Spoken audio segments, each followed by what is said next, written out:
In the spirit of Valentine's Day being just around the corner, today we are making red velvet cinnamon rolls with a cream cheese frosting. If you're ready to take your cinnamon rolls to the next level, this is the recipe for you. Soft and fluffy with that cinnamon sugar goodness, these cinnamon rolls are perfect for Valentine's Day or any occasion that calls for a little bit of extra love. Topped with a delicious cream cheese frosting, these cinnamon rolls are the ultimate treat. Now before we get into it, if you like this recipe, make sure to like, follow, and subscribe. All these things help the channel grow and help to be able to keep putting out content and weekly baking recipes and inspiration for you guys. And of course, if there's any recipes you want more of or you've tried some recipes, let me know in the comments. I love hearing from you guys. Alright, so let's get into making these red velvet cinnamon rolls. I'm going to go through the ingredients as I go, but they'll also be written in the description below. So the absolute first thing you want to do is make your starter. This is what's going to help the cinnamon rolls get that volume, but also that pillow, soft, fluffy texture. So for this starter, you're going to grab yourself a small or medium-sized bowl, and you're going to need equal parts water and flour. So for this recipe, it's 30 grams of flour and 30 grams of water, as well as half a teaspoon of instant yeast. So you're going to combine all of those ingredients into your small or medium-sized bowl. And you just want to mix them together until they are all well and combined, and it'll become this kind of pasty texture that you'll see in a moment here.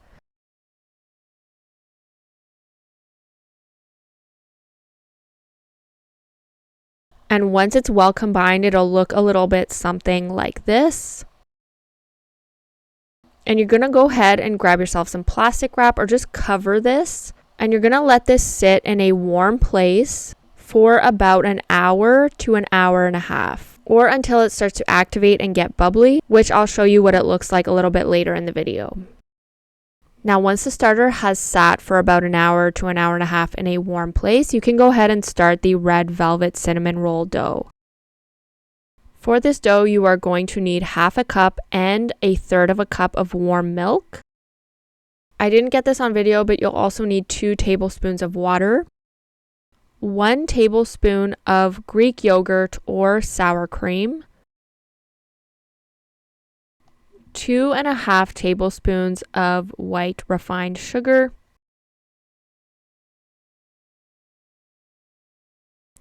1 egg, 2 teaspoons of instant yeast,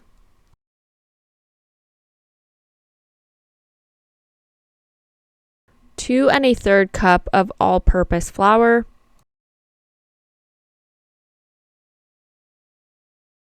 1 teaspoon of baking powder, 2.5 tablespoons of cocoa powder,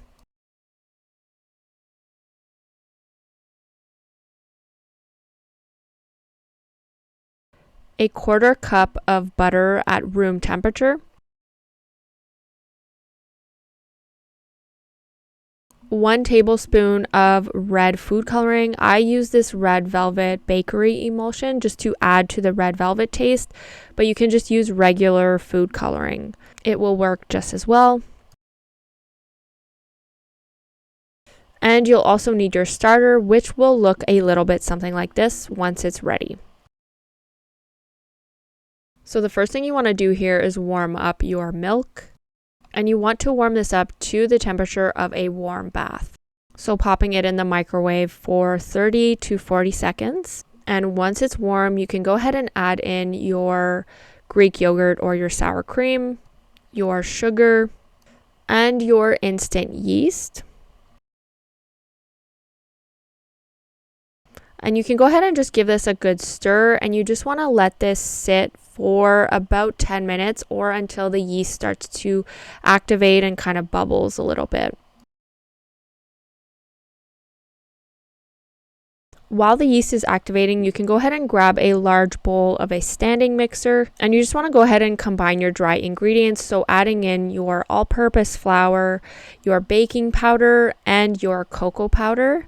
If you can use a sifter for your cocoa powder, that is ideal because it can get clumpy and it'll just allow for a smoother texture when it's all combining. But if not, that's okay. It's just highly recommended to do it this way because cocoa powder tends to clump very easily.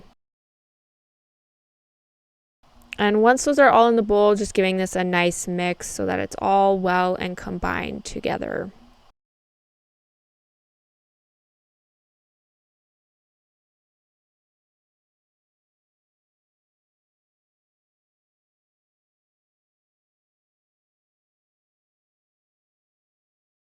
Now, once your yeast mixture is nice and frothy, you can see here it's kind of puffing up a little bit. There's a few bubbles coming up at the top. This is how you can tell that the yeast is starting to activate. So once it looks a little bit something like this, you can go ahead and add in your egg into this mixture. And you just want to go ahead and mix this together so that the egg is not intact. Sometimes the yolk will stay intact, so you just want to give this a nice whisk so that everything is well and combined. And from here, you just want to grab your dry ingredients and you can go ahead and pour your yeast mixture into your dry ingredients. You also want to go ahead and add in your starter into this mixture and your red food coloring as well.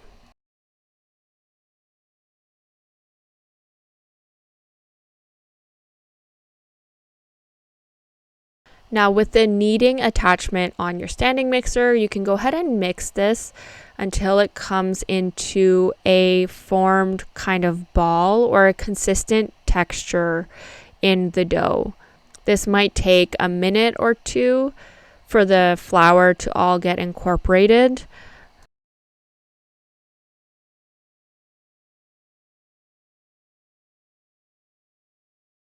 And if you find that your dough is not coming together well, this is where the water can come into play. And from here, you can add in your 1 to 2 tablespoons of water to add to this dough. And it will really help it come together to get that nice consistency before we add in the butter.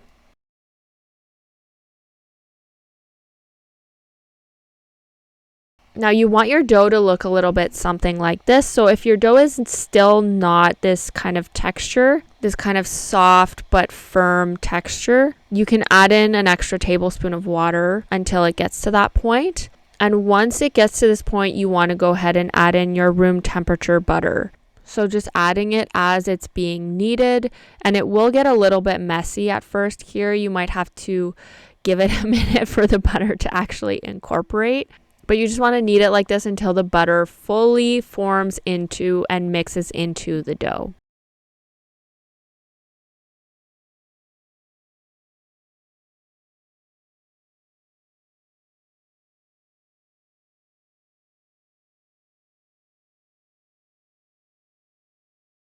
And as you can see here, the butter is fully incorporated into the dough. So from here, you just want to knead this for 10 minutes.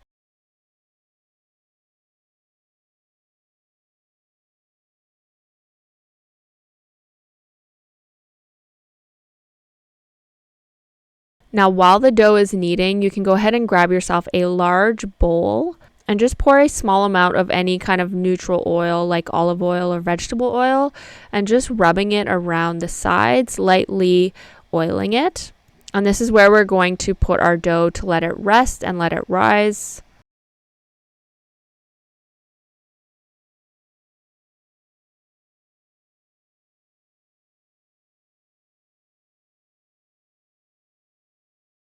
And once your dough is kneaded, you can go ahead and grab your dough from the bowl. Now you want this dough to be soft and supple, but you don't want it to be fully sticking on your hands. Because we are adding the butter after the dough has been fully combined, it should be a little bit greasy and not stick to your hands too much. So you can go ahead and knead this into a ball, bringing all of it together. And you want to go ahead and place this into your lightly greased bowl.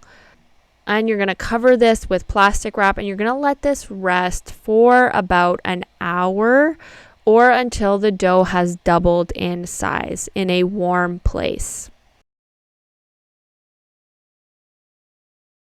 Now, while the dough is rising, you can go ahead and prepare your pan. You can use whatever pan size that you have or that you like. Here for this recipe, I used an 8x8 pan, and you just want to go ahead and line it with a piece of parchment paper and lightly greasing it. And then you can set that aside until we are ready to roll out the dough.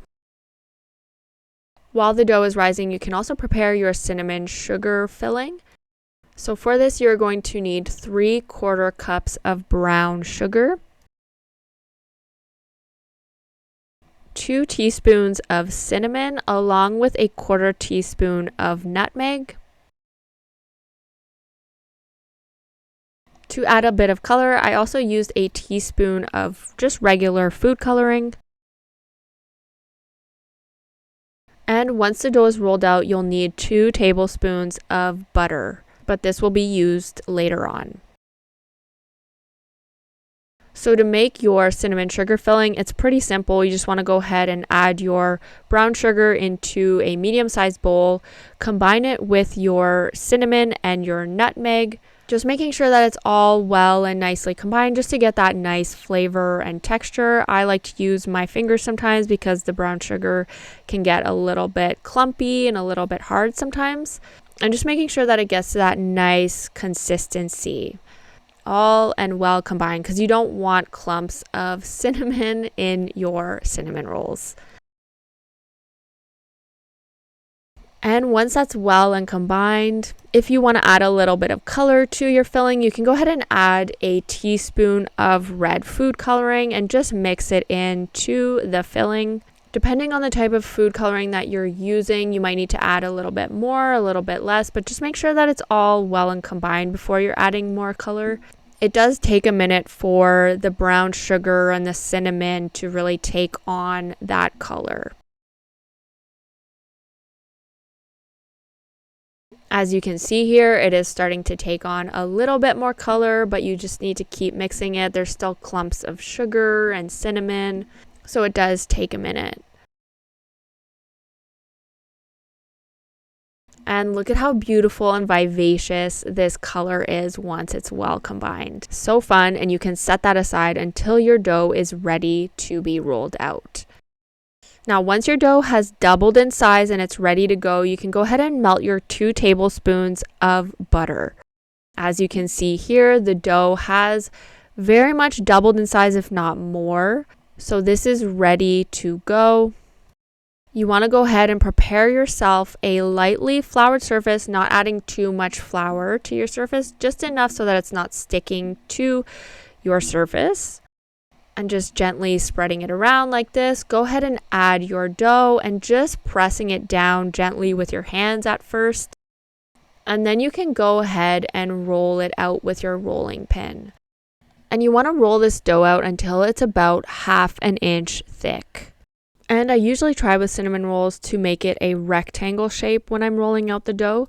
So rolling it out to be about 18 to 20 inches in length and about 10 inches in its width, just to allow to cut the edges as well. So this is optional, but you can go ahead and cut off the edges with a pizza cutter. It's just the easiest way to do it to even out the edges. And from here, you can grab your 2 tablespoons of melted butter and pour it onto your cinnamon roll dough and just evenly spreading it out.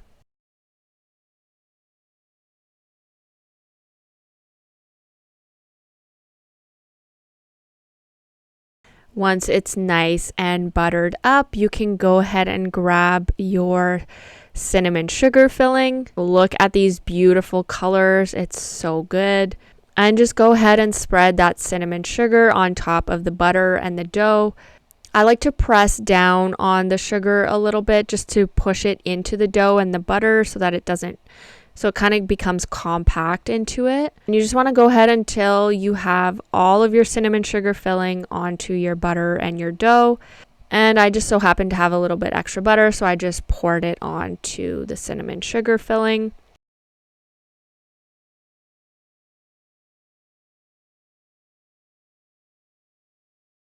And from here at the top edge, you just want to start rolling it out. So just pulling that edge over and rolling gently, but also occasionally tugging it a little bit to tighten that roll and rolling it until it's fully done. And then you can go ahead and grab a knife. I like to just cut the edges off. And then you can go ahead and cut your cinnamon rolls to be about 1 inch thick. Now, of course, you can cut these to however big you want. It's just that the baking time will likely differ depending on the size that you make them. But wow, just look at how gorgeous these cinnamon rolls look. These are so amazing and the color just comes out so nicely. So you're just going to cut these until you have used up all of your rolled up dough.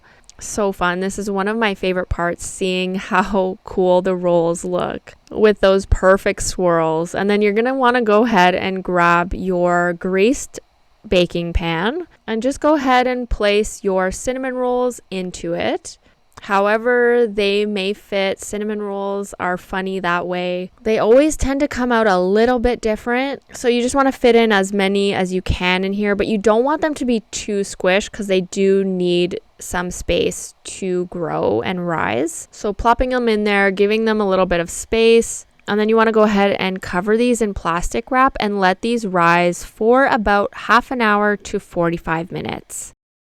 Now this part is optional, but I like to do this because it keeps the cinnamon rolls covered so they don't get too hard at the top, but it's not necessary. They will still be delicious without this process. So once the red velvet rolls are almost done rising, you can go ahead and grab a piece of tin foil and just lightly butter it in the middle. We use butter so that the cinnamon rolls don't stick to the tin foil as they're baking, and then the butter melts kind of into the cinnamon rolls. It's really good. But you can set that aside until the cinnamon rolls are done rising, and once they're done rising, they'll look a little bit something like this. Like, wow, how beautiful and how good do these look already? The color is just popping out of them. It's so good. So you want to preheat your oven to 350 degrees. And once your red velvet rolls are done rising, you can go ahead and take the plastic wrap off, place your tin foil on top, and you want to bake these at 350 for 22 minutes with the tin foil, and then an extra 6 minutes without the tin foil, just to give them a little bit of that crispy top. Now, while those are baking, you can go ahead and make your delicious cream cheese frosting. So for that, we're going to need 1.5 cups of powdered sugar, 1/4 cup of margarine, or you can use butter, but margarine might be easier for this, 113 grams of room temperature cream cheese,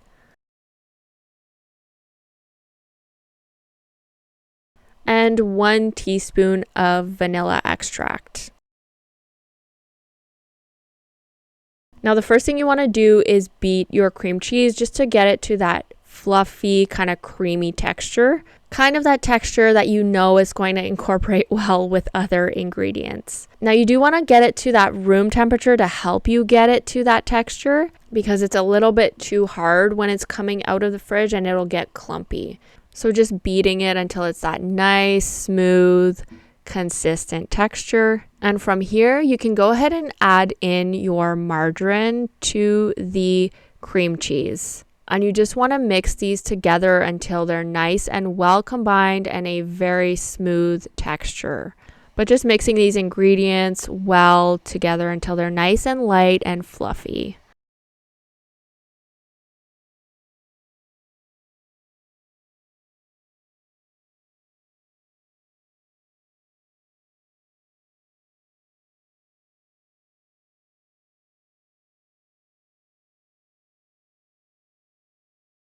And once that's done, you can go ahead and add in your vanilla to this mixture. Go ahead and give that a nice mix until it's a nice, consistent texture.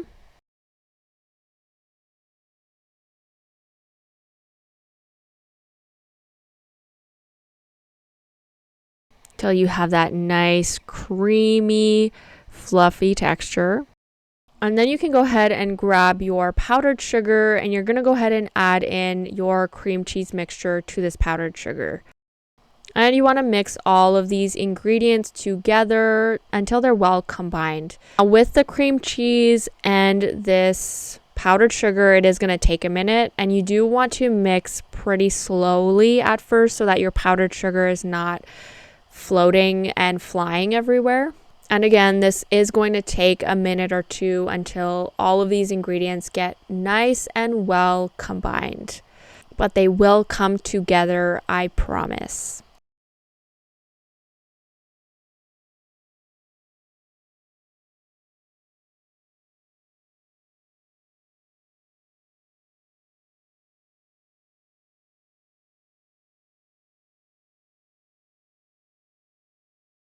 And once it's well combined, it'll look a little something like this creamy texture. It looks so good. And you can set that aside until the cinnamon rolls are done baking. And once your red velvet rolls are done baking, they'll look a little bit something like this. These look absolutely delicious, but you do want to let these rest for a moment. Let these cool for about 20 minutes before you put your frosting on top so that it doesn't melt too much when you put the frosting, because this frosting is a little bit softer to begin with. But once those red velvet rolls are done cooling, you can go ahead and plop a heaping tablespoon of that cream cheese frosting on top of each of those rolls and just spread that deliciously throughout these rolls. I mean, look at how good these look. And of course, in the spirit of Valentine's Day, if you want to add in some fun Valentine's Day decorations, edible decorations on top, feel free to go ahead with some nice pinks and reds and whites. You can make these look super cute for a loved one or for a family thing. These are super versatile for Valentine's Day or any other kind of special occasion. And there you have soft, fluffy, decadently delicious red velvet cinnamon rolls with a decadent cream cheese frosting. Again, if you like this recipe, make sure to like, follow, and subscribe. If there's any other recipes you want more of, let me know in the comments. As always, thanks for watching, and we'll see you next week.